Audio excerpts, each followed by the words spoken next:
I'm Keith Bubble. I'm co-chair of the North Yarmouth Waste Reduction Committee. Just before we get into our presentation, just advance your slides, right? This committee does speaker series like this. We also focus on food waste in North Yarmouth, things like plastic reduction. We do things like the Jump in the Trunk event in the spring. So if this is something that you might be interested in, we have an opening in our committee, and we meet every Monday, first Monday of the month, every month. So you can talk to me or Nicole or any of the other members, we'd be happy to fill you. So it's a fun little committee, and it's good to help. So our speaker today is Susanne Lee. She's a faculty fellow at the Mitchell Center for Sustainability Solutions. We'll profile her career as an entrepreneurial business executive, so successfully creating, launching, and operating multi-million-dollar consumer product brands, businesses, Fortune 100 companies, as well as startups. As the executive in residence at the Maine Business School, her key accomplishments include innovative initiatives like the Maine Business School Speaker Series, the Maine MBS Experiential Learning corporate classrooms held at Hanford corporate offices, and live case studies with Bangor Savings, JCPenney, and more. Suzanne's most popular MBS coursework focused on the sustainable business and marketing, highlighting companies such as Patagonia, whose superior triple bottom line strategy benefits their profits, people, and the planet. In 2019, Suzanne was awarded the Mitchell Center grant for to fund a multidisciplinary student research project identifying sustainable triple bottom line zero waste food system solutions for Maine. She joined the Mitchell Center as a faculty fellow in fall of 2021 as part of the Mitchell Center's materials management team. She leads the student faculty team working directly with state business and community stakeholders, as well as national and global food waste experts like ReFed and Harvard Food Law and Policy to develop solutions to end food waste in Maine. Each year, the students implement a number of stakeholder-driven pilots to help Maine communities and organizations to build a sustainable, waste-free, circular food system. Statewide progress is shared through the Maine Food Waste Solutions Summit, which is held annually in April, and all program details can be found at the Food Rescue Maine website. So without further ado, Suzanne, thank you for coming.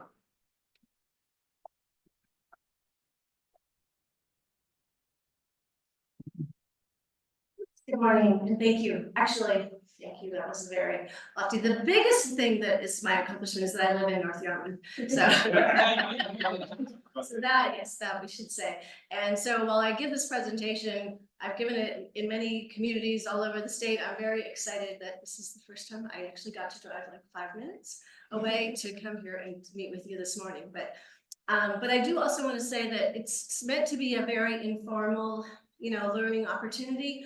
So while I have a PowerPoint on the big screen, I'm really just happy to answer a lot of questions. So as we go through, if there's something that I talk about that raises some questions in your mind, don't hesitate to stop me, and I'm very happy to answer any questions all along the way. So anyway, and thank you all for taking time out of your Saturday to talk about food waste. But as you can see, food waste is a big issue, and because it's everybody's problem. And actually, I have to admit, as my background suggests, I was in the consumer products industry. So I sort of feel like I spent my whole life creating this problem unknowingly. And so now my penance is that for the rest of my life, I should work to try to solve it. So, and I freely admit that I had no idea that, 40% of what we produce as food to be eaten actually never does get eaten. I mean, when the first time I heard the statistic, I thought they were kidding. I thought, it can't be that we throw away almost half of the food that we produce. And, I feel very strongly, even more strongly today about this issue because, as I'm sure you're all aware, the cost of food, the prices of food, shrinkflation, whatever you want to call it, it's in the news and everybody shares, they're not happy about it. But I don't think that people recognize, they still haven't made the link. We know from the research, people have not made the link between, hey, it's really expensive to go to the grocery store and shop for food. It's really expensive to go out and buy food, and that it would cause a downturn in food waste. It hasn't at all. We are still seeming to increase our food waste. So, and yet if you think about the cost in the system, if we throw away half of what we produce, then we have to pay in the food prices for the cost of that production, those resources, and then the disposal of all that food is a cost that has to be borne somewhere. And unfortunately, the way the systems work in the United States, and again, because I'm from the corporate side, we are very happy to put those costs on the consumer. You know, the business is out to make a profit. And so who's going to pay for that extra cost in the system but the consumer? So now Maine, and another reason I'm so happy to be in Maine, is that we have that extended producer responsibility legislation. And I'm not going to get into all that today, but there are movements to try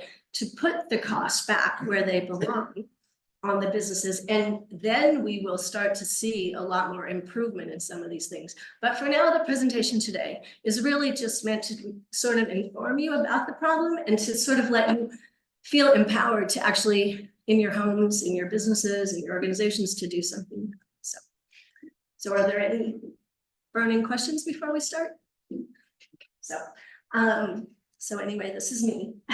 And food waste, it's the problem. So just some of the statistics to start off, you know, 40%, a third to 40%, you know, the numbers are inexact. It depends on exactly what community you're in, but let's just say, you know, at least a third of the food that we produce is never eaten. And, you know, the fact that goes along with that is the more affluent the community, the more developed the country, the more that we're the wasters. And, you know, less developed countries, not surprisingly, don't waste as much. So this is sort of an average.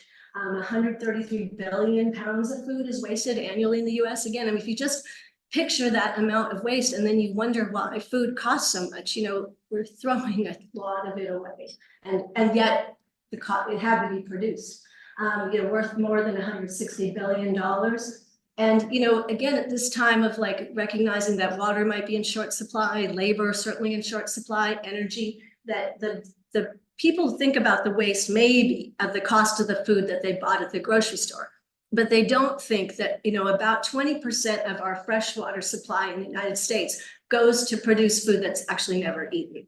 So, you know, and energy as well. So, and disposing of food is costly. You know, another thing that probably people don't think about is that, and if you are familiar with your own trash can, you might be though, that the heaviest, wettest part, the messiest and heaviest part of your trash is your food, you know, and so it's really when you're paying by tonnage, which is how trash is, you know, usually costed out. The food, if we could take food out of the trash stream, you know, we would save not just that 1/3, but it's the cost of it is probably disproportionate because it's so heavy and wet, and it complicates all of our landfills. Were never made to take wet waste. Waste to energy is ridiculous when you're trying to burn food. So any of our disposal methods are really terrible when food enters into it, because when they were created, nobody really thought people would be throwing food into the trash. So, you know, 97% of our food ends up in landfills today where it produces methane gas. And so this is something that, you know, with climate action planning in our state, the first climate action plan 4 years ago did not include food waste. It was all focused on vehicles and, you know, heat pumps and things like that.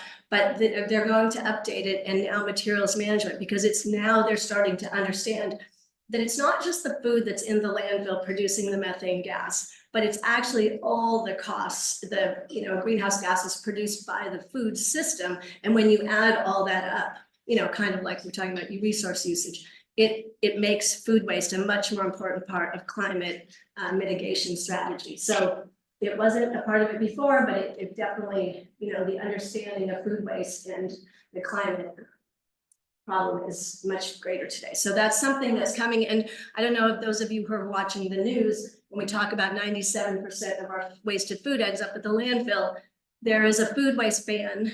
Maine is the last state in New England to have one, but it's in the legislature. It passed the House, it passed the Senate the day before yesterday, and it's on its way to the governor for signature. And so, you know, we think that with a food waste ban, which will stop the largest food waste generators from putting their food in the trash, that this 97% hopefully will be reduced over the coming years. Any questions on any of that? Oh, you're such good students. Okay, so there was. What was the food waste ban again? Oh, the food waste ban is legislation that says for the first time, you know, it's categories of food waste generators. So the largest food waste generators in our state, I think starting in 2 years, will no longer be able to put their trash. So big food processors who have a lot of byproducts that they're currently throwing into the trash, or restaurants, hotels, actually schools are a huge part of this. So today, trash is easy. The trash containers are easy. Dumpsters are out back. So, food just goes into those places. But with this food waste ban, it's an attempt to, and over time. So it starts with 2 ton per week generators. And then in the next year, it's 1 ton per week generators, half ton. And if it goes like it did in Vermont phased theirs in over 10 years. And in the final year, now in Vermont, it's against the law for anybody. So residential,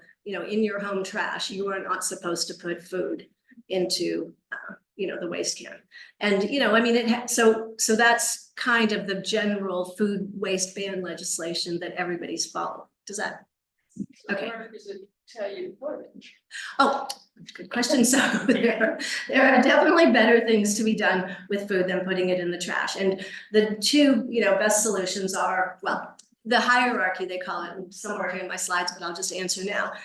First of all, it's better to reduce your waste, right? So don't buy the jumbo pack. Don't buy the 3 for 1. Don't cook a lot extra because we think we'll eat it and then we never will. So the first and best thing to do is actually just to reduce. And when you start getting penalized for throwing food in the trash, you would be amazed at how businesses and people start to think like, oh, okay, we better try to scale this appropriately. Like, let's not make so much food. And the reason that that's the best solution is because then you're not wasting, you're not burning out the resources of your food system to make food that doesn't get eaten. So that's the best way to do it. So first, you should reduce the amount of excess food that you're producing, so that there's none.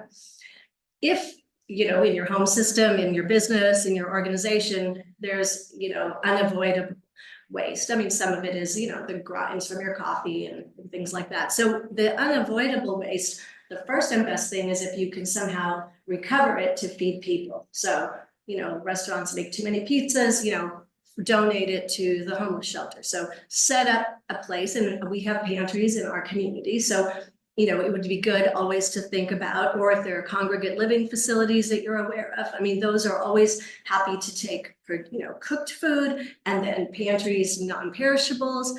So try to feed people. And we are trying to do a lot in the state with, there's another form of recovery called upcycling, where you might take, I was talking about byproducts like from brewery, they have all those spent grains, but actually those spent grains can be ground up, and processed and used to make bread and crackers and a whole range of new products. And I was actually talking to a seafood producer yesterday, and they were talking about how they, off of the fillets, they fillet the fish and then the bones still hold on to actually some portion of fish.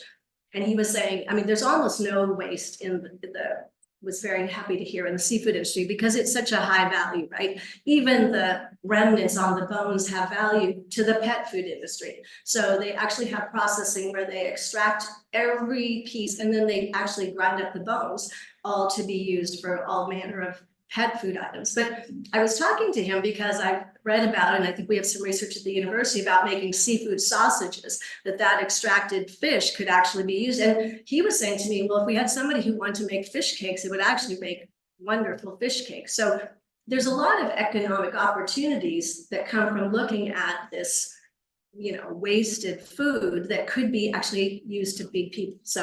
So there's that. Feeding people, so is the second, donating it or finding some manufacturing way to actually take what is scrap food and, make it good and wholesome food.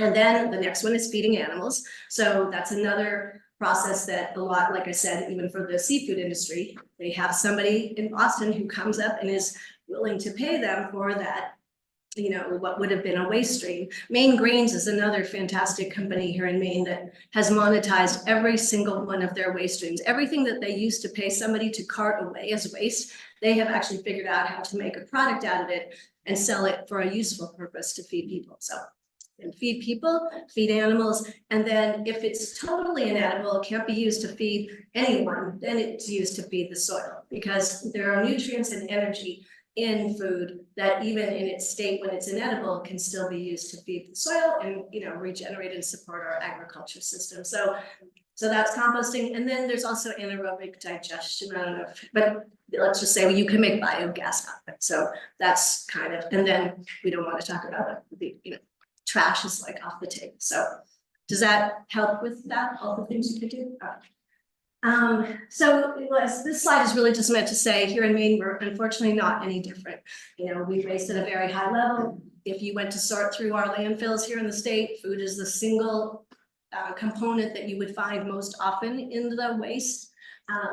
And yet, at the time, I think maybe we're second now, but at the time I made the slide, we were leading New England in food insecurity, with 1 out of 5 kids not having enough. Oh, actually, I must have updated it. 1 out of 7 and 1 out of 10 adults going hungry. So we do continue. I mean, it's a global issue that and actually the global statistics are that we actually produce 2.5 times more food than we need to feed the planet.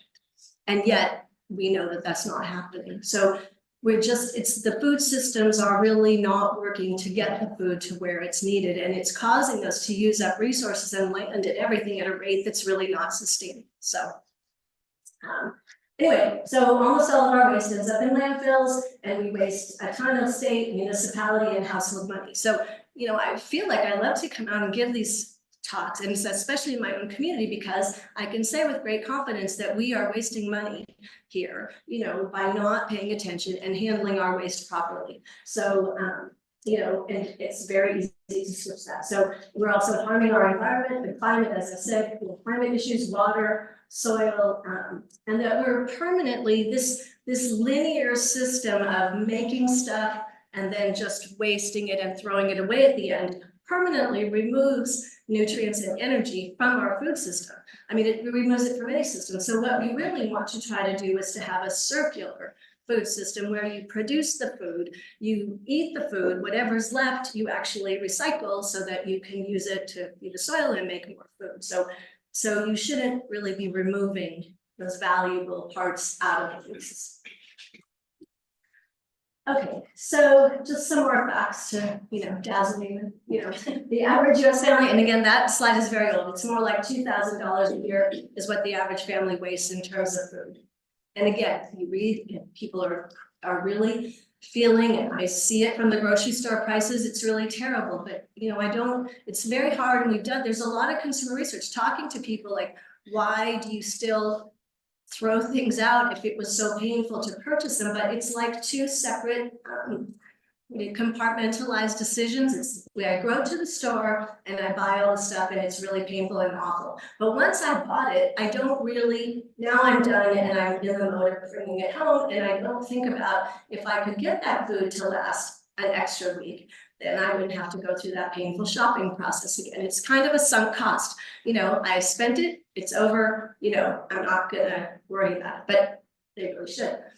Every food shows the majority of food waste. So, and because in our system, this is often a question, where, who's wasting the most? And the answer now, through all the research, is, people. So that's why I do come out and talk to communities, because the residential part of food waste is the largest. So if we could, it's also the hardest, right? Because you have to talk to every single person. If I go to a business that's wasting food, I might be able to change, capture 100 million pounds of food waste, but I have to talk to a lot of households. But when you add it all up, the residential sector is the biggest waste sector. I think there was a question. Yeah. I think since I was in my 20s, I've heard about composting and recycling. And so how much, is it still such a tiny portion of how we deal with food? Yeah, unfortunately. Both in this community and statewide and nationally. Because first of all, for a large group of people, they don't even know that this is an issue. So, they're not even aware that it's a problem. I mean, I talk to kids about this too, and they'll tell me about what happens in their homes with their parents and, the stuff that gets thrown away, or, I think one child said to me, oh, we don't throw anything away in our house. He said, we have a forest behind our house and we just throw it all back there. Okay. So people don't even necessarily understand it. Okay, so that's one thing, to get people educated. And then like so many other things that don't quite work, but it's so easy, right? The trash bin is there. If I'm gonna compost, I don't know, and there's lots of it's messy, it's smelly, oh, I might get rodents, there's a lot of things that people talk to themselves to discourage themselves from doing it, but so yes, I mean, but we are, because we're increasingly understanding the cost. It might be easy, but it's awfully expensive, on an economic, on a social, and on an environmental basis. It's with great cost. So we're finally starting to catch up and saying, yeah, it might be easy, but it might be really bad. So maybe we should stop. So things like the food, it's actual legislation. So that will tell you, it wasn't really just happening because people knew about it. Legislation has to be in place, it appears. I'm just curious about, have you looked at, I'm sure you have, the demographics, as far as a younger population that is wasting the food versus older people who grew up using it all? I can remember my mom and dad would go grocery shopping once a week, that was it. And no matter what we used, was used for that week until the next time. Yes. I don't know if there was some connection with that. Yeah, no, it's a great question about the demographic waste and, which segment of the population is really responsible. I think, I've already kind of alluded to maybe higher incomes, are correlated to higher levels of waste. But if you talk about age, it's actually funny because when I'm going out to do these events and I'm talking, and I'll have some people that are sort of from an older demographic saying, like, why do you have to talk about this? Like, why do you have to talk about not throwing out food? Like, doesn't everybody know that? Didn't we all grow up, knowing that? And I think, yes, there were some periods in time when we did sort of know how to do this. That's why landfills were created for food. But somehow over the years, and the answer has become increasingly, it is the younger population who in many cases is super concerned about the environment, but they have not made that link. And I know that this is true because we work with students and they don't want to call themselves out. And yet we do things like we have a social media program and we have a website. And the students themselves say, hey, we really need to do a lot on our social media to target the younger demographic because we are the largest group of food wasters. And so I think that is it, and we are trying to address that because they just don't really understand they don't understand the issue. They see like plastics and they see climate, they're concerned about climate, but they don't really understand how food and food waste links to that. And they didn't grow up in that kind of mess. Well, there also, it seemed like there's, 50s and 60s, you had this kind of major agribusiness sort of mechanized food production that we have now that just, floods the grocery stores with all kinds of products that are. Yes, So and the marketing of it, the marketing is really, like I said, I really am doing the penance for all those years of like, our whole thing was just to try to sell more and more and more and, load people up. And so, and marketing got more and more sophisticated. And, then with the internet, you really can play with people's minds super effectively. And so, that's really been a lot of the driver of it. So, we now have to try to use those same tools, so social media and things to kind of get the word out and, work back from some of that. But yeah, it's been a process. Any other? Yep. Okay, well, I know that's the focus of your talk, but I'm hearing that there's an overproduction thing. And I get the fact that you can, a producer can pass the cost on to the consumer, but it just seems like at some point, I mean, it does cost to produce the food.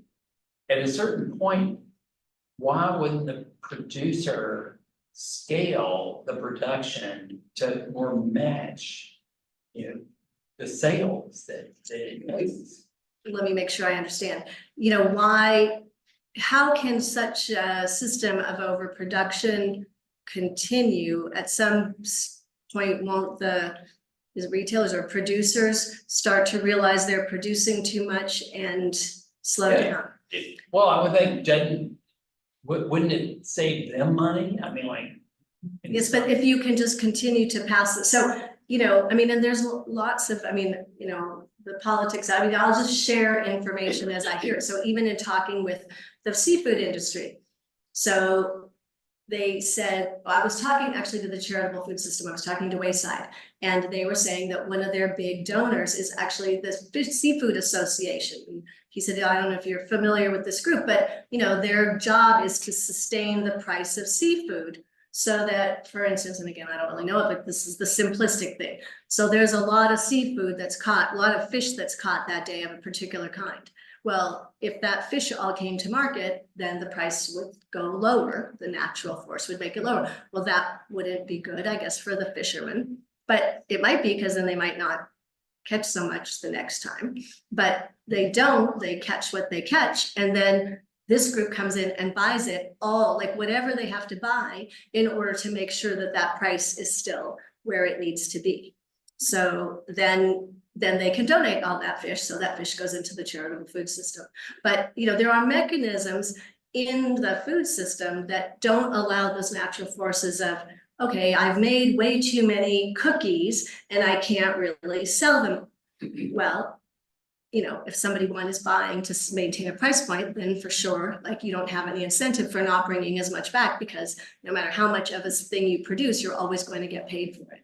And, you know, and because the cost can get passed along, so let's just take any consumer products, like cereal is one that I'm particularly, you know, angry about. And I'm doing my part to not buy it because I would like the manufacturers to stop increasing the price because it's ridiculous, like for a box of like little flakes that I'm paying $6. So I'm trying, but, you know, the retailers are buying it. They're making deals with the producers. So it's all still getting sold. They might be cutting back a little bit, but the motivation for a retailer is, because I did work at retail, if you don't have food on the shelf, if you ever have a hole on the shelf, you have lost a sale. And you never want to lose a sale. If somebody comes into your store and doesn't find what they want and leaves without it, you have not done your job. So you need to make sure that you have an oversupply. Think about buffet restaurants, like all of these systems, like you can't have a buffet that goes till noon and at 11:30 you're starting to scale back, right? I mean, who's going to come to your buffet then at 11:30? Then you'll have to close it at 11 and 10:30. So they want to make sure that all the trays are full, everything looks bountiful all the way up until the closing. Well, then what happens at noon when the buffet's over? Okay, now all the full trays have to be thrown out. So shelves have to be stocked because of us. You know, because we expect full shelves. When we go to the grocery store, how did we feel during the pandemic? Like not very good when you would go and see empty shelves. But that really is in some ways how it should work so that you don't have oversupply. You might sometimes run out, you know, but we don't ever want anybody to run out. So we have to produce more. So that is really the way in just about everything I've ever worked in. You know, they're not going to lose a sale. So does that sort of help? A lot of pressures that make nonsensical things happen. Let's see. So, you know, we did talk about, the Best Buy labeling. You know, this is a really horrendous, you know, I think everybody is familiar with, there's some date printed on almost everything that's in your shelf, in your pantry or your refrigerator. You know, the truth of that is that those dates have almost nothing to do with food safety. It's not from the health department. It's actually put on by manufacturers who, again, since I'm from the business, I know, we say, well, on this day, the potato chips were at their peak of perfection. On this day, we think they probably won't taste as good. There's nothing scientific about it. We just like might have had this potato chips sitting around in the office for a while and tested them ourselves and we said, okay, on this day. So, or we said like, 2 months seems like a good amount of time, or everybody else does 2 months, so we'll do 2 months. There's nothing wrong with those potato chips or those crackers on the day after.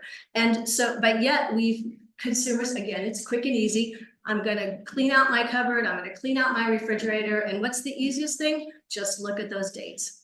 And then to think that those dates have really, only in the case of, I think it's baby formula, and I would say, you know, fresh, you know, meats and poultry and things like that, you know, where the sell-by dates do have more validity. But I mean, anything that's in your pantry, you know, any of those dates are really more, you know, the origins of those dates were an inventory management date.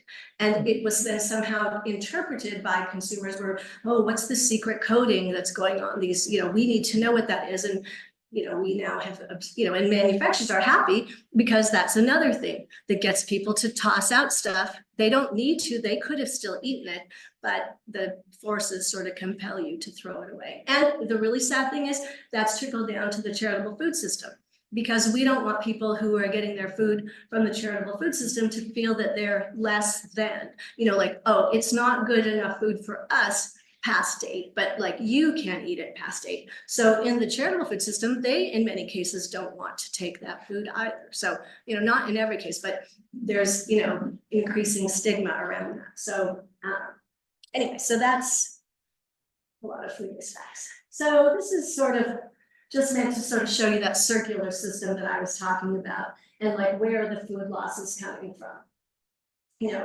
Agricultural production. And here's another place that we can make a difference.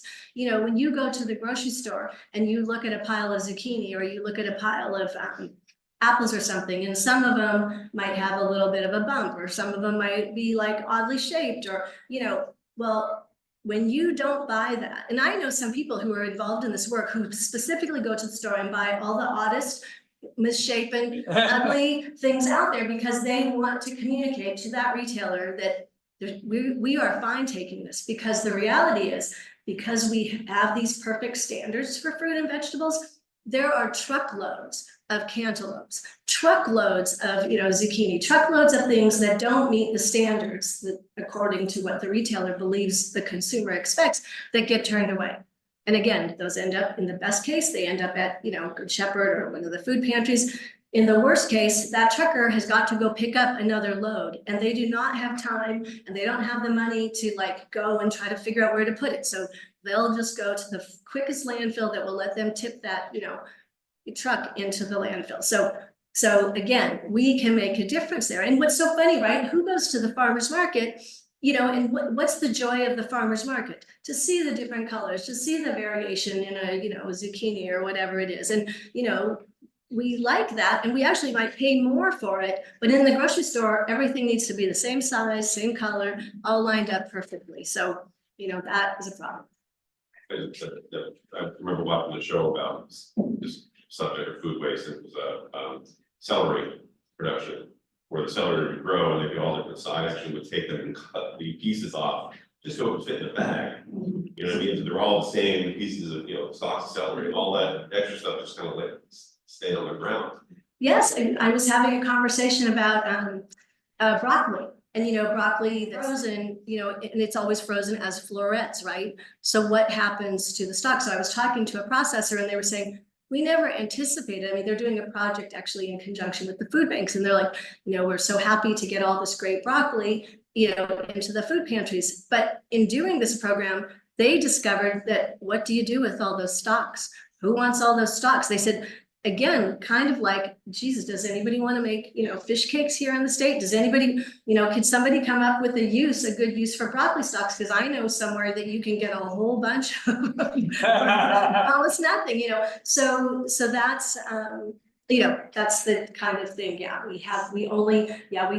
broccoli doesn't grow only the florets, it grows on stalks. So, and that was another strategy for, and eat the whole vegetable, eat, all this, because that's, you're causing waste unnecessarily. So, anyway, so that's, just to kind of show you a chart of how that works, as it relates to climate change. Project Drawdown, which is kind of a group that, has been on the whole climate action front, listing what the major causes of climate or how to mitigate it. And they actually list food waste reduction as often number one, or at least in the top 3 of high impact climate actions for households and individuals.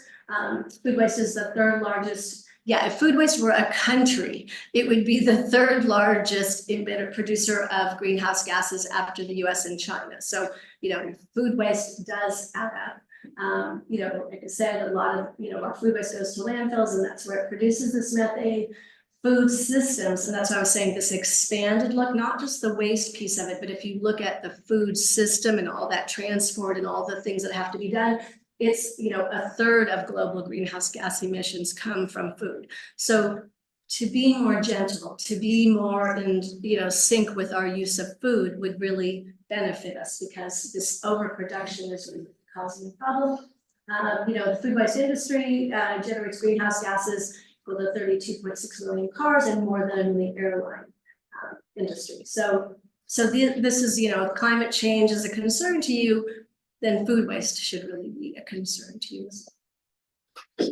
Why am I going out? Why are we doing this research now? Why do we have a food waste ban, right now in our state legislature? Because, food waste and climate change, we're like starting to really become aware of it. I think this winter and the weather that we've seen, people are starting to really feel this now. Increasingly, there are national and state goals requiring reduction of food waste. The funny thing is, like even our state, I think, has already had a food waste reduction goal, but we actually had no measurements of food waste and we weren't sorting food waste. So we kind of had this goal, but when I asked one day, like, well, how do we know if we're making progress if we're not actually measuring it? They're like, yeah, we need to get on that measure. So the good news is one of the projects we're working on right now with the state is a food waste generation study. The results are due April 1st. So right after that, we will have some better idea, but I have to admit, because we're doing it, that a lot of it's based on modeling. It's not actually based because we don't have people reporting their actual food waste because they're not separating it out yet. I mean, even our school here, I've been talking to the Greeley school system about their food waste, and we know it's a problem because we know school food waste is a problem, but we don't know how much of a problem because if you're not separating that food out, you don't know. So we're trying to encourage that work to separate it out and understand it better. Yep. How can you decide on, how can you determine if it's what is garbage to garbage? Like, if someone has garbage to garbage, which is great, they're composting, but say they have a chicken, they think it's bad, and they throw the whole thing in the garbage to garbage. So how can you differentiate that as compared to food waste? The question, I'm not sure I understand. Are you saying that like maybe sometimes people throw, the kind of inedible waste, versus edible waste, like they could have eaten the chicken, but they can't eat the carrot tops. Are you saying that? Well, they feel the chicken's full. Yes. And so you don't want to put it in the trash because it's heavy and yucky, so you throw it in the garbage to garden Yes. container. Can you differentiate between that and just potato peel instead with a new garbage? Well, it does make sense. You're asking about differentiating between sort of the quality of the food waste. And it's actually a good question because in the early days of food waste studies, it was all just about how much food waste, how many pounds, how many tons. But in this study that the Maine DEP has commissioned, they have asked us to differentiate between, to identify the quantity, yes, identify the location, so where is the food waste coming from and how much, but then further, what's the quality? Is it edible? Is it inedible? So, edible by people, edible by animals, and then is it avoidable or unavoidable? So the chicken would have been avoidable, it didn't have to end up in there, but something like coffee grounds are kind of unavoidable. You don't really eat those, and every time you make coffee there, it's gonna end up there. So, and that way we can better manage it because there is a portion of wasted food that, really is unavoidable, and as you said, so that's kind of how you distinguish. Does that make sense? Yep, Lisa. Can you tell us the story of what you told about the napkins? Oh, well, when we did a home food waste challenge, so last January, we wanted to get a little bit of consumer household insight. So we actually statewide, we did an internet base, we put out the call and, do you want to sign up and track your food waste? And for 4 weeks, would you track your household food waste for 4 weeks and let us know? And it was, I think, when you sent out the forms, you were supposed to tell us like how much you were supposed to weigh, estimate your food waste, tell us what the main things were in your food waste. But a lot of questions actually came up about that, like, well, am I supposed to count the banana peels? Am I supposed to count the coffee grounds? Or am I just supposed to count, the peanut butter sandwich or the bagel that I threw out, or things that were edible? And for this study, we really wanted to just get all the things that would be recyclable, so all food waste. And we didn't care if it was a banana peel or it was actually last night's dinner that you threw out, like all of it. But one of the things we said is there are actually many ways of using what is perceived as wasted food. So whether it's, parts of the squash that can actually be cooked and used to stuff, you can put it in the filling of your ravioli and, everybody would be fine with it. And, banana peels, you would think, oh, okay, those are really never useful, but there are recipes for how to make bacon out of banana peels. And according to some people who've eaten this bacon banana peel, it's very good. I think that Lisa was very nice and brought to a meeting the bacon banana peel, but it did get mixed reviews. But I mean, there's some people who really are into it, and I think if you follow a plant-based diet, you probably are used to being good with, okay, it's not really like bacon, but it's actually tasty in its own way, and I didn't have to throw it away, and so now that makes it good. So wherever you are on the spectrum. But the point is, if you kind of force people to really think through what they're throwing out, there actually might be a lot of good uses. I mean, in my household all the time, I mean, my daughter and I are currently fighting about the cream cheese. She says it's past date, and I say it's perfectly good. And she said, I'm not going to eat it on my bagel because I don't want to get sick. And I said, well, when I make it into cheesecake, I'm sure that you won't complain. And so like that's how so that's how we sort of try to make this the focus.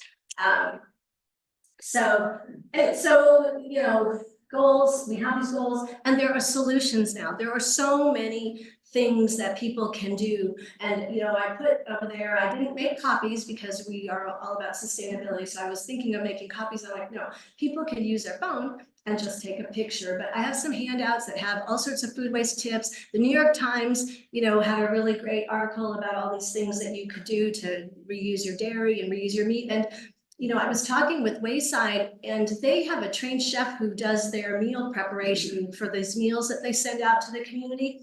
And they make everything out of surplus that they get donated to them. And the creativity and the imagination and how, so I said that I would like to make a video showing the chef and like all the stuff that, because every day, they said it's like Top Chef every day. They get these donations, the chef goes down at, 9 o'clock every morning, looks at everything that's been donated and sort of kind of comes up with a way of like, okay, how are we going to cook this? And they shared with me their menu that they're producing, and it's, really fabulous. I mean, any family would be happy to be eating all that food. So, you can be creative. And so there's a lot that we can do to make a difference today. Just to talk about the work that we do. So when we started in 2019-20, we actually got food system stakeholders. So restaurants and hotels and schools, and Hannaford was there, and, Sodexo, like all these different players in our state. And we asked them all, like, what could we do? Like, what do you see? Because this is the type of research that our team does. We don't do like academic research just to kind of collect data for the point of collecting data. We are really trying to help the state and the, people in the state. So we got from them, and we said, oh, it has to deliver, for it to be sustainable, it has to have an economic, benefit. Like you can't just be good for the environment and people, but it costs you every year because that's not sustainable. At some point, some administration will say, hey, we're going to cut costs and we're going to cut all these programs. So for it to be sustainable, we have to show that we're going to save money with these solutions. We have to show that it's good for people, or otherwise there's no point, and also good for the environment. So what we came up with is, these are all the people that we work with, some of the many organizations involved.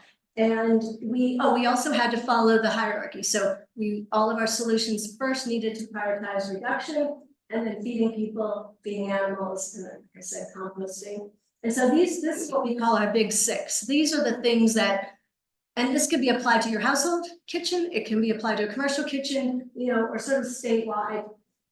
Tracking and measuring is solution one. That's the best way to reduce. If you, for a week, just separated out what food would normally go into your trash, or if you can't stand it for a week, for a day or two, you will start, once you start looking at your food waste like that, you will start developing solutions. You'll see, oh, there's a lot of bread that ends up in there. Why do I buy so much bread? And, or, why does it always end up getting thrown out? And so that will be the start of you solving that problem. So tracking and measuring And we did studies with the prison system, the correctional facility, sorry. And we're working with Northern Light Health now to do a study. We finished one and we're doing one with the MLC. So tracking and measuring is like the gateway to everything else. And it works in your home kitchen and it works for institutions. Solution 2 is food rescue and recovery, like trying that 2.5 times more food we produce than actually, we need to feed the planet.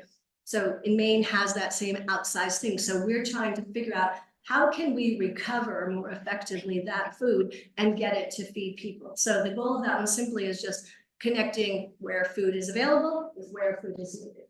Solution 3, these aren't necessarily always in the order. I mean, education is, as I discussed, like one of the #1 things, because people have to know it's a problem before they actually want to work on it. Solution 4, this is very exciting for our state, with the economic potential of building up our processing infrastructure. So there's a lot of waste in our state simply because we don't have cold storage in the right places that we need it. We don't have processing, we lost our canning industry when a lot of this industrialized, everything like, oh, let's just aggregate it all in Wisconsin and we don't need canning in the rest of the United States because we'll have the largest canner in the country and they'll just ship it all out. Well, we see in things like a pandemic or other emergencies, this is not good. We need to have more local processing. And so we're now starting to build back some of that canning, some of that processing right here in our state. But if we had more, we could actually use more of our food here. Solution 5, increase food donation. There's a lot of worry about liability. I know I have perfectly good food. I know it could feed people, but I don't know. I don't want somebody to say the food was bad and they got sick and then I get sued. So I'm not going to donate it. There are laws, Good Samaritan laws. There are actually tax credit incentives. So there's lots of things meant to encourage businesses and organizations to donate food, but it still doesn't happen and we could do more. And then solution 6 is where I work a lot with communities, is literally to just divert it at the end of the waste stream before it goes to the landfill. Could you set up a community collection site? We have with Garbage to Garden here, at least an alternative to, but some communities don't. There's nothing in the community, there's just the trash. And so we're trying to get more communities to have some diversion opportunity. So those are the big 6 things. And then these are just some of the pilots that we've been working on. As I said, we work with the Department of Corrections. They are fantastic. I mean, they really have like a mini food system. They are having gardens at some of their sites so that they can train, the residents about gardens so that they have skills when they go out, whether it's on the agricultural side or then they actually bring the produce into the facility, and then there's food preparation. One of the facilities we work with, they make their own bread. They get that seconds flour from Maine grains, and they actually teach bread making, to those, residents who are interested in it, and they can then go out and get hired into the, the bakery system. So, but on the food waste side, they are always looking, of course, to manage their costs. And so they said, yeah, why don't you come in and see what we could be doing better?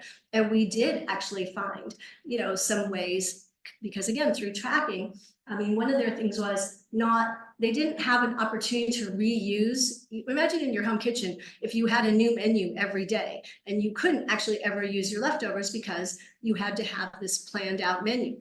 They have to have it because they're required by law to make sure to meet dietary, I mean, they have lots of restrictions for how they produce their food. So they were paying attention to all that, but they forgot that there might be some leftovers from Monday that could and should be used on Tuesday.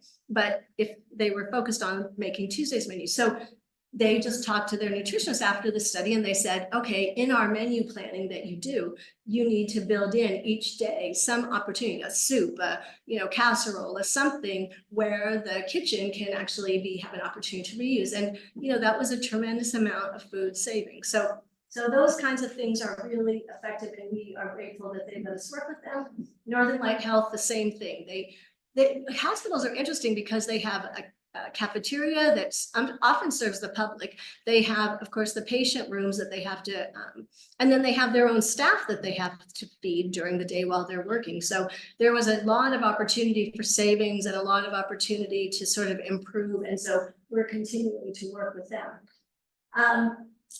this was the food waste challenge. So this was where people, and Lisa was actually, if you're interested in how it is to track for a month your food waste and what she learned, Lisa is one of our participants in this home food waste challenge, and she did a great job. And so we got a lot of good insights about what was causing people to waste. And that's where some of the tips that I have this tip sheet here, you can take a picture of it. Solution 2, we've been working a lot.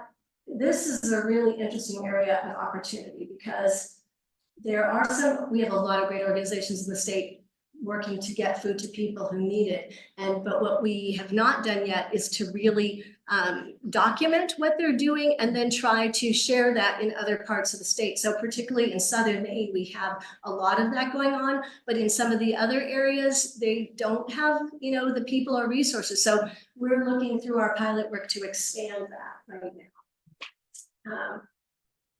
Community fridges is a big part of that system. So community education and action. So this is what I was talking, just trying to get the word out. We have a website, we have social media, and then we have been working in the school systems to really at the elementary school level to start training, our future citizens in this practice of not wasting food. So kind of, they're not growing up, in the 1950s or 60s, but we're trying to give them some of those same teachings today. Website, social media, processing infrastructure, this is one of our students, working with Jordan, that's Penny Jordan's farm in Cape Elizabeth. We tried to do a surplus buying program for institutions. So our student actually developed this weekly system of surveying farmers for whatever they had in excess. We had a bunch of institutional buyers that would get the newsletter, this sort of email every week and with pricing, and then they could go to the farmer and directly sort of buy that. So we were trying to assess, like, could some clearinghouse like this, use up excess and get it to actually get us to have more good local food. We have a GIS map that we're developing, a circular food system map, so that anybody could find all these resources. More just trying to do everything to promote donation, and then this community food recycling, working with communities to do more about this. So in the end, the question, what can we really do? Working in your own household to really track and reduce your own food waste would be a great start. Sharing this education with others, with people who don't know that this is an issue, would be terrific. And through this presentation, we have links to all of the educational resources that you could then share with somebody else. Build, food waste action in your communities. We have a lot of people reaching out and saying, hey, I would like to get my school started. I would like to get my town started. And so we try to support all those efforts.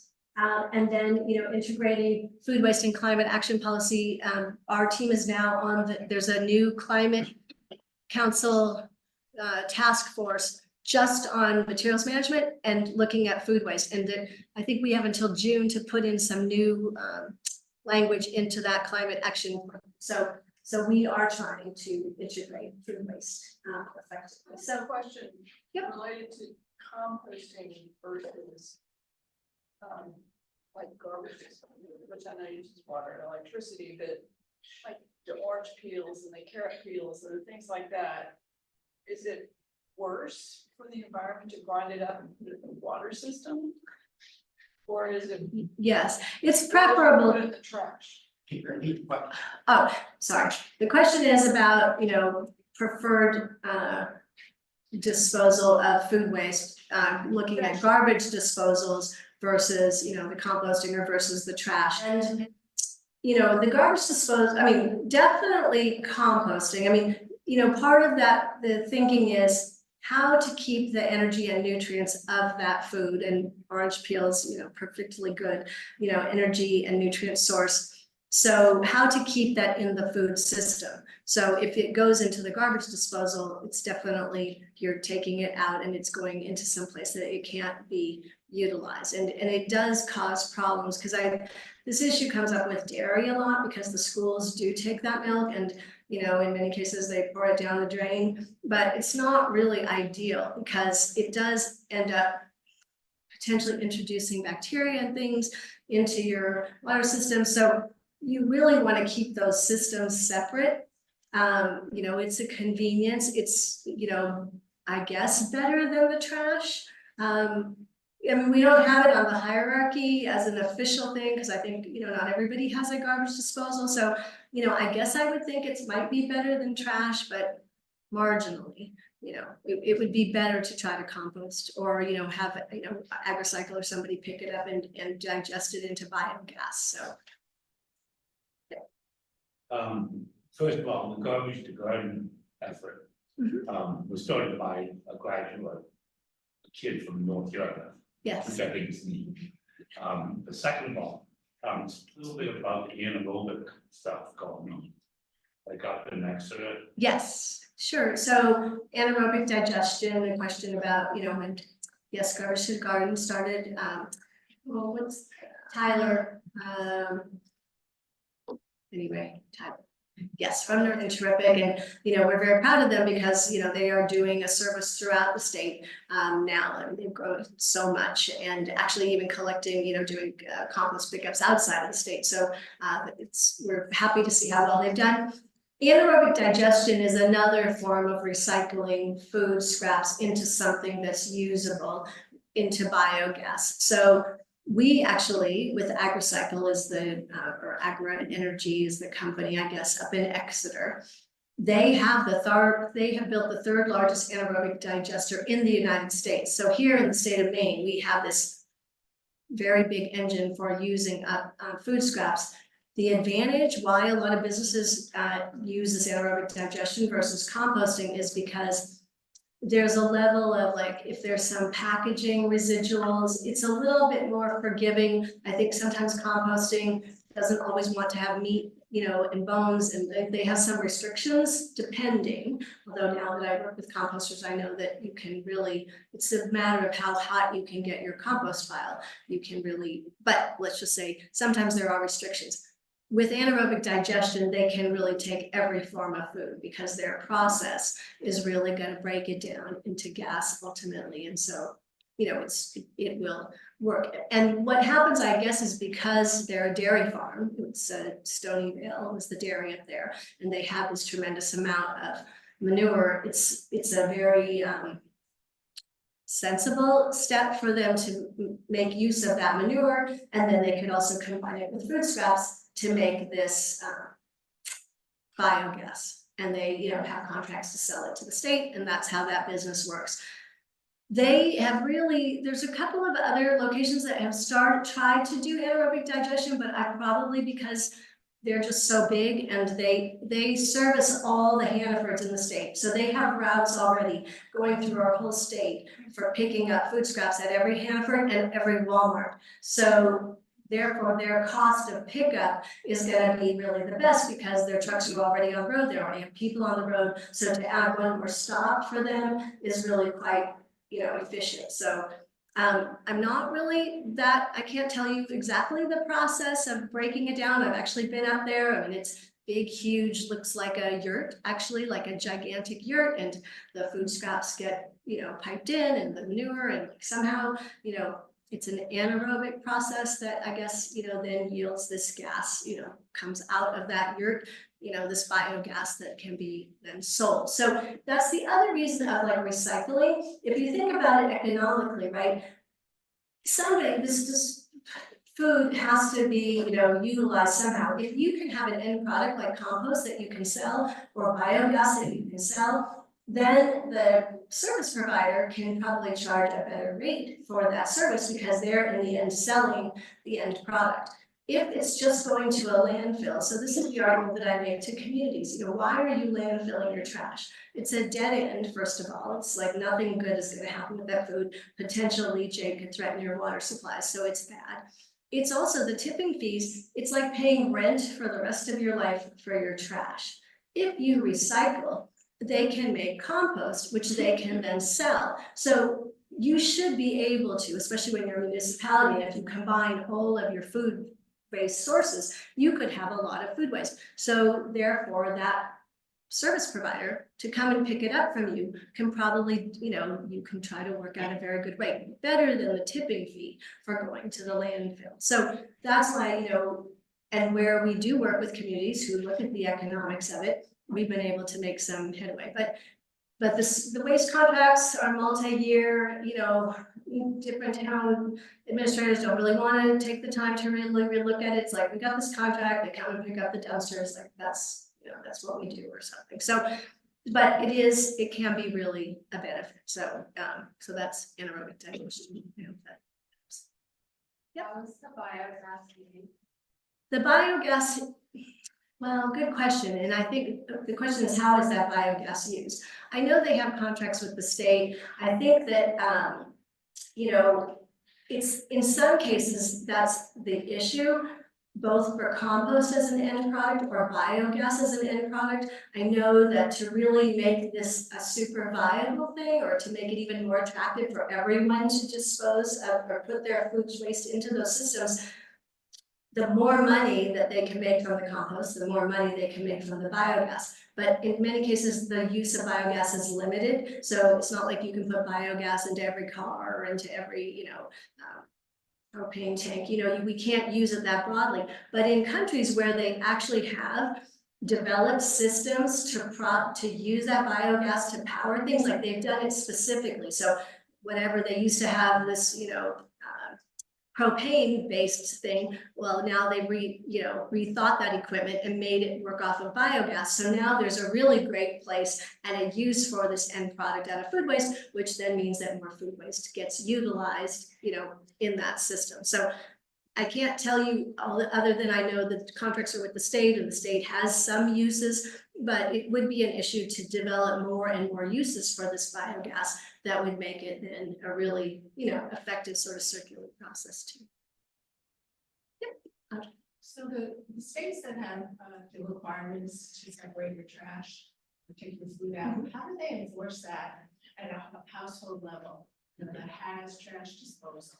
Yeah, the question is about enforcement of any type of food waste ban or legislation. And, you know, the answer to that is it's not even at the large food waste generator level. You know, the state doesn't have the manpower to do enforcement of this, to go out to all the facilities and be checking and making sure. They do try at the, you know, if it's a transfer station or something that's collecting it to you know, spot check and try to be sure that there's not, but it's really trying to create incentives for them, you know, to do the right thing more than, and I think, you know, definitely, I mean, in Vermont, which is the one state in the New England that's actually to that level of requiring that even households comply. I think it's just more they've set up systems, they've given you alternatives, and they say you shouldn't do it, but I don't think that anybody is getting arrested. Yeah, I mean, it's you know, and they say, well, if the thing's really gonna work, you're gonna have to really be able to enforce it, but you know, I think the feeling is it's better, it will get some people to do the right thing short of putting them in jail. So let's just have the law on the books and, you know, make people aware. I mean, it's also potentially an education tool, you know, just to make people aware that no, this is bad, don't do this. And, you know, again, that's not enough. Even criminal penalties don't stop people from. So, yes. You mentioned her, I think, more than once. I've always been impressed with what they've done with food pantries. I didn't know about the aerobic. Yeah. They were the first, Hanford, talking about Hanford, they're the first zero food waste grocery retailer in the United States. Yeah. So you're answering my question a little bit, because I was wondering, between Hanford or the schools you work with or the correction center, you have heroes that you feel like they're really doing it. Oh, yeah, there's a lot of, and that's our annual, that food waste summit that was mentioned somewhere along the way that we do hold in April. You know, that's where we try to acknowledge. So I mean, past Hannaford, you know, we've talked about them, we've talked about Preble Street, we've talked about Dixie Shaw with Catholic Charities up in the county and the work that she does, the Department of Corrections, Maine Grains. So there are a lot of great organizations in the state, and that's without any legislation or anything. They were already seeking this seafood company that I was talking about, like They set up all their systems for making sure that they don't have a bit of allagash, you know, they don't really want us to talk like every year we've said, well, you're a Maine success story when you come and, you know, be featured at our summit, and they're like, you know, thank you very much, but like, no, but they really do such a great job. I think the statistic he gave me, Todd, who's the CEO there and founder, he said that the same dumpster that they were using, and I think they've been around maybe 15 plus years, that's still the same dumpster that they're using for waste, because they have managed to, you know, recycle all of those other streams so that they have really minimal trash. So they do a terrific job. Yeah, so we have somebody here.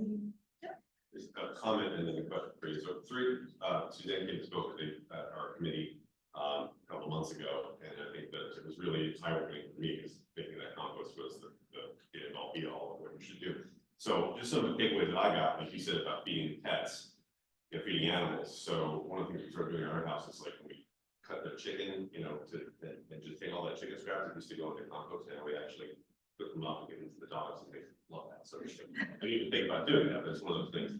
Broccoli stalks. If you can actually, you have a food processor or heat processing with garlic, and then just bacon, and then pasta, a little bit of lemon. And then the other thing is like tomatoes. We used to have like the little, like kids like the little cherry tomatoes, and they would sit on our counter, and then they would get kind of like prickly and old. Those actually make really good sauce out of that too. You know, so like you can, that's just, for me, it was like a kind of eye-opening. The other question that has, what can a small community like ours do? Like, where's the kind of the low-hanging fruit, so to speak, that you would recommend that we do that we're not already doing it, but we have just garden compost and things like that. So. Yeah, so the question is, you know, what more could a community be doing in terms of reducing their food waste? And I think, you know, again, the number one thing is for you, people who attended today, thank you. And for those, you know, like your friends and neighbors, is just to sort of spread those types of stories, Kate, that you were saying about, like, hey, if you find yourself, I mean, and I think that start is to really have them look at the food that they're throwing away. And like you said, what else could be done with it? So you were putting that into compost, which is good, but there is this hierarchy. So maybe that's an important piece of the education that, yeah, that's great, you're not throwing it away. So that was good already, you were composting it. But you know, could animals be fed? Could people be fed by that? You know, if you could make the broccoli stalks into a meal one night a week, that's one more meal that you don't have to go shop for at the grocery store. And actually your broccoli stalks, I was just reading, I think it was in the New York Times article about the chef, because there was a famous, very highly regarded chef, and he said they were always using the florets in their dishes at this fancy restaurant. But they started, because of this food waste issue, to try to cook up the stalks, and they were so sweet and tasty that they now actually use that in the dishes instead, you know, just solely the stalk. So, you know, it's really, you know, you just looking at your own process. I mean, I was going to do something for the news. They wanted to come to, and they were like, we want to come to your kitchen and like watch you do some demos. So I cleaned up, my refrigerator was like a mess, but so I cleaned it all up and I organized everything, and I even I did everything that all those things say to do. So I took the blue tape and I wrote on "eat this first" on a shelf, and I wrote it on one of the refrigerator drawers, like "eat this first." And I put on that shelf and in that drawer the stuff that, you know, I'm hungry, what's there to eat? Like, okay, what's there to eat is on the "eat this first" level, you know, shelf and drawer. And well, she never came to do this show, and so the whole thing was seemingly for nothing, except that my household now runs so much better because, you know, instead of things falling behind at the back of your refrigerator in that scary section where like you kind of don't want to go because things are different colors than they should be, you know, now that doesn't happen anymore. Simply by organizing and labeling and getting everybody in your household to follow this, we really have minimized, you know, our food waste even further. And so everybody, I think there's potential to do things like that in your home, to share then your success, because it really is a good feeling. I mean, it's very odd, you know, like you get a raise at work, you get a promotion or whatever, but like something about managing your money, right? Like you managed it well, you made some interest, your stocks went up, like the same thing can be that way, very satisfying with your food. Like I spent this money and look at how long it went and look at all these interesting things I did. So honestly, knowing that, you know, residential food waste is the biggest sector of food waste in our food system, and that you are those people. You know, if you could all find something to do in your homes and then share that with others, I think that's what a community could do. And we have this community center, and we have all these community activities, and so to really kind of foster that, I think, you know, cooking classes, like to how to use this stuff. So all of that, and then, you know, give the people in the community alternatives. So I know we have the garbage to garden, you know, collection sites, but you know, are there more things that could be done to make it accessible to people? Are there more ways, you know, is that one location enough? I mean, I know in a lot of other communities, they have multiple sites. I mean, we've really said, okay, where do people go every day? They, you know, in our community, a lot of people go to the schools every day. So could there be a drop off, you know, could there be a collection site somewhere at the schools that Garbage to Garden was picking up? Because we know that it's probably for our community, it will never be cost effective to offer, you know, pick up at everyone's household. Although that would be great. But since it's not going to be there, could we just make those drop-off sites more accessible to more people? And usually the way to do that is to put it where people are going every day. I mean, we've talked to the grocery stores about, you know, could we put food waste collection sites in, you know, you're already getting pickup, you know, Hannaford of your stuff. Couldn't, and you know, communities can do that because you can work with store managers. It doesn't have to be approved as a corporate program. So I know, I think in York, or I can't remember, one of the communities we're working with, they had a Hannaford and it was right next to the transfer station. So they were really working, you know, and making great progress with their local Hannaford, because they really felt it would be great if residents could drop off there, and it was right close to where it was being picked up by AgriCycle, so it wouldn't be any more expensive. So I think making it easier for everyone to participate. Yep. I'm optimistic, but I mean, the number of meals people eat out is really staggering, so to me, that would be target-rich environment. Yeah, although, you know, that's it. You were asking about restaurants and, you know, is there more that restaurants could be doing? And yes, definitely.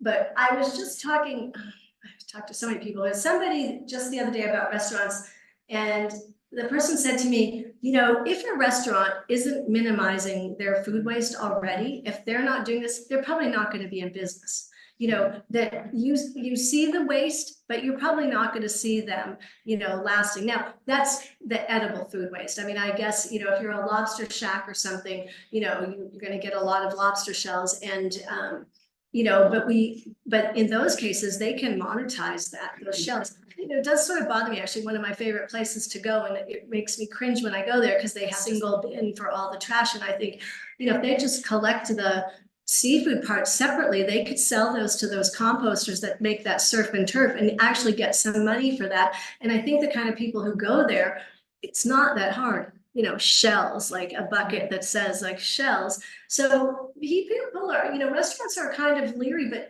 I have seen in so many restaurants, I mean, I'm not talking about the fancy sit down, I don't think you want to bust your own plates and separate, but you know, the ones that are like a lobster shack where people are taking their trash to places. I mean, if you would just, we can get kindergarten, you know, we've been doing the work in elementary school. So what Lisa was talking about in the back of the room is a setup, like 1 through 5, like silverware number 1, you know, liquids pour off, you know, number 2, number 3 is trash, or 3 is recycling, 4 is trash, then 5 is food scraps and trays. Like, there's a picture and there's a bin, you know, it's not that hard. You know, 5-year-olds, 6-year-olds can do it, you know, adults can do it too, you know, and it's really, you know, true. And so, you know, in your households, to get, you know, your family to separate, you know, to get restaurants that you know that might be able to do this, you know, oh no, people will just throw all the stuff in the wrong place. Like, you could say that forever, but for sure, it's 100% not true. If we can take schools where the kids one day were throwing everything, including their trays, into one garbage can, and, you know, over the course of a week or 2 with a little bit of food waste education, we have them lining up and like scraping and separating, and that same feeling of accomplishment. By the end of it, there's a share basket. So anything that was packaged that they didn't touch, they can put it back, like the milk carton that never even got opened, they could put that in the share basket. You know, the silverware, we don't want people to have single serve plastics anymore. So that's silver, and people say, oh, they're just gonna throw the silverware in the trash. They will not. It's a bin with soapy water. It's the first thing that when they're going to throw out the stuff, they put the silverware there. You know, so that setup that we have has been proven to work